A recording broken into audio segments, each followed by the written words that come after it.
Natural life which खुश आमदीद वेखण वाले नूं अस्सलाम वालेकुम।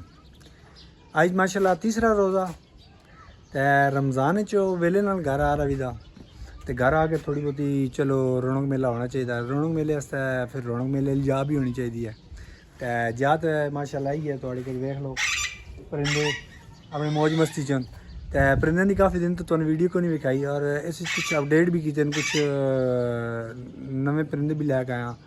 ठीक है और तुहानूं परिंदे भी थोड़े विखाने और रोज़ा का जिहड़ा फालतू जो एक्स्ट्रा टाइम असीं वेले छुट्टी कर करने वो किकन गुजारा वैसी वो भी नाल तुहानूं गाइड करसा इंशाल्लाह। आओ तुहानूं परिंदे विखाइए। अच्छा परिंदियां तो गल की वजह कबूतर वगैरह ये चीज़ां खाने का तो शौक मैंने वैसे भी आया।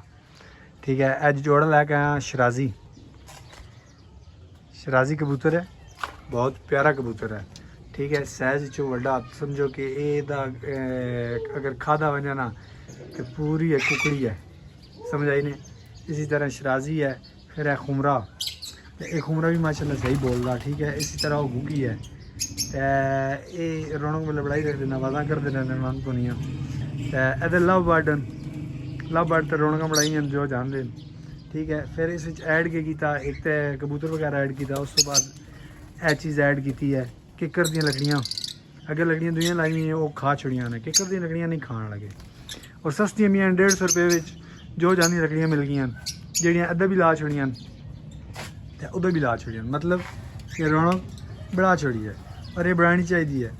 तो राह तो खैर ठंडे ही होए पर कोई नहीं चलता पाया साड़ा भी सारा क्या रुके आ इंशाल्लाह मज़ा उसी बाकी है साड़ी इस टाइम से एक गैदरिंग है जनाब तो इस नाल इस रौनक मेला बढ़ाना तो रोज़े में जो वक्त भी बनी था इंशाल्लाह वक्त जिले गई उस वो भी थोड़ी वीडियो बढ़ा के थोड़ा क्लिप सड़ दे कि बाहर वहीं के किस तरह रौनक मेला लाना चाहिए कि खाना पीना चाहिए रोज़े तो बाद घर बना चाहिए नहीं बना चाहिए ये समझो कि चलता रहना। तो अपनी ज़िंदगी यूट्यूब पर या फेसबुक पर या ऑनलाइन शेयर करना चाहिए। ठीक है मज़ा आता ये चीज़ देखनी चाहिए है।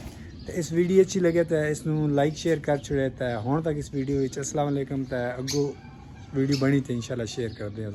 ओके।